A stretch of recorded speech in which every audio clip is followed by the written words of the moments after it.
The first punch wasn't in a ring. It was outside a bar. Rain on concrete, neon lights flickering. Someone shoved you. Words were exchanged. Pride stepped in. He swung first. You slipped it out of instinct. Years of training don't disappear just because the crowd does. You countered. One shot to the ribs, one to the jaw. He hit the pavement hard enough to silence the entire street. You didn't celebrate. You just stood there, breathing heavy, adrenaline buzzing. That's when you noticed him, across the street. Black suit, no umbrella. Watching. Not impressed. Interested. 2 days later, you got a call. No contracts, cash only. One fight. You knew what that meant. You'd heard about the underground circuit. You'd heard who funded it. But rent was overdue. Your shoulder injury had killed your pro run. Sponsors vanished. Your name faded. You were strong, but strength without opportunity turns into anger, and anger needs somewhere to go. You said yes.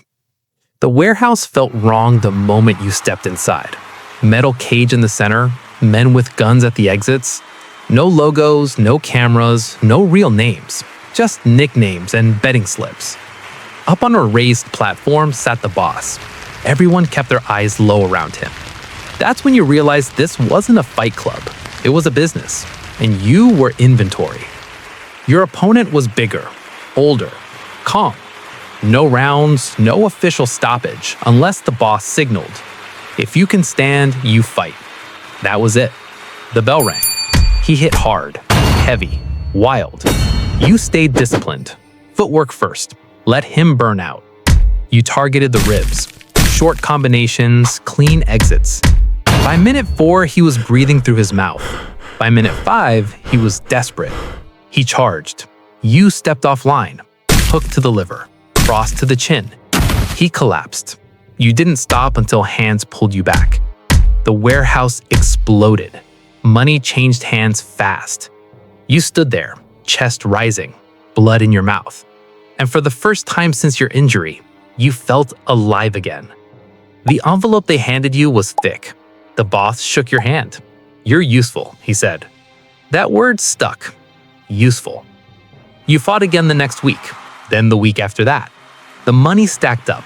New apartment, better clothes, respect from men who didn't respect anyone. But the fights changed. They got louder.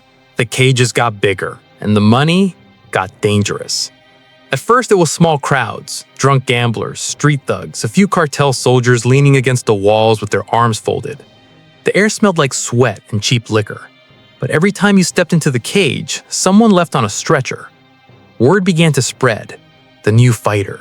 The one who didn't back down. The one who finished fights. Soon your nickname started appearing on betting boards. The crowd began chanting it before the bell even rang. The envelopes got thicker. The boss started shaking your hand after every win. "You're making us a lot of money," he said once. Useful. That word again. But while the other fighters celebrated upstairs with drinks and loud music, you always left early. No parties, no victories to celebrate. Every night you went home to the same quiet apartment, sat in front of an old laptop and played the same recording. Over and over. The footage was grainy, old, filmed in another underground arena years ago. The cage looked different, but the energy was the same. Crowds screaming, money exchanging hands, people hungry for violence. In the center of the cage stood the champion, bigger than everyone else, calm, unstoppable. Across from him stood another fighter, leaner, determined, a face you knew better than anyone, your brother. You watched the recording the same night every night, the same punches, the same exchange, the same moment when the champion landed the final shot and your brother collapsed onto the mat. The crowd roared like they had just witnessed something spectacular. No one remembered his name. To them, it was just another fight. To you, it was the moment everything changed. That night, you made a decision. You would enter the same world that killed him and climb it from the inside. Years passed inside that cage, fight after fight, opponent after opponent. Your body hardened, your instincts sharpened. The crowd grew larger, the bets grew heavier. Some fighters came in confident and left broken. Others came in terrified and left unconscious. But you stayed disciplined, patient, focused. You learned quickly that underground fighting wasn't about flashy punches. It was about survival, about waiting for the moment when the other man made a mistake. And when he did, you finished it. Your reputation spread across every illegal fight circuit in the city. Gamblers began placing entire fortunes on your fights.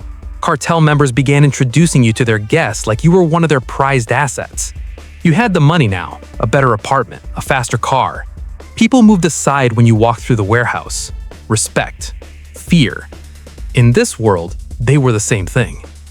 But no matter how many fights you won, there was always one name above yours: the champion.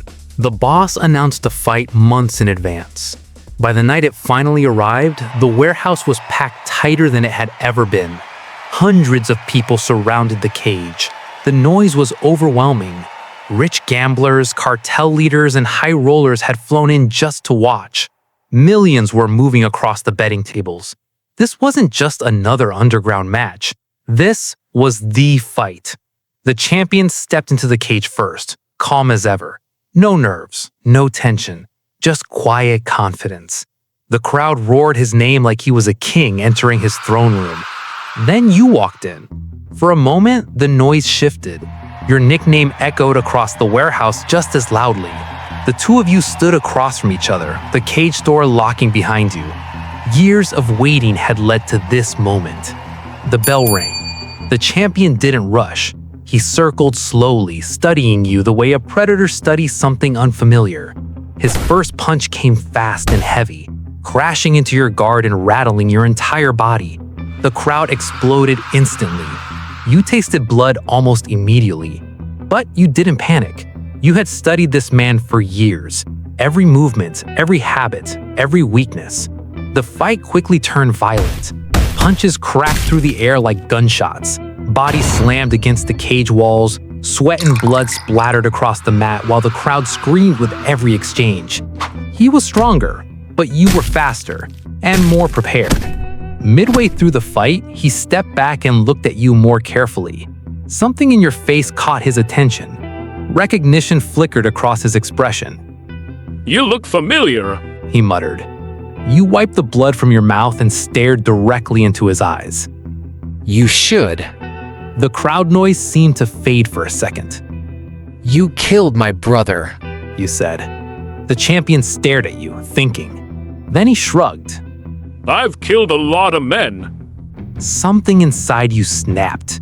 You surged forward before he could react. The next exchange was chaos. Punches flying, bodies colliding, the crowd losing control. The champion tried to overpower you with heavy blows, but you slipped inside his guard exactly the way your brother once taught you in a small neighborhood gym years ago. Short hook to the body, pivot, step inside again. Your muscles moved on instinct now, repeating the motion you had practiced thousands of times. The combination your brother loved to teach. Left hook, right cross. The champion staggered backward, shock flashing across his face. For the first time in years, the undefeated monster looked human. The crowd sensed it instantly. The warehouse erupted.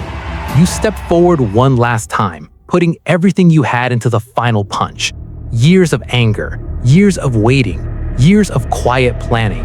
Your fist crashed into his jaw. The champion collapsed hard against the mat. The cage went silent. The legend wasn't getting up. You stood over him, breathing heavily, blood dripping from your chin. The referee hesitated, unsure what to do, while the crowd slowly erupted into chaos around the cage.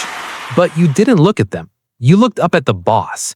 And for the first time, he wasn't smiling.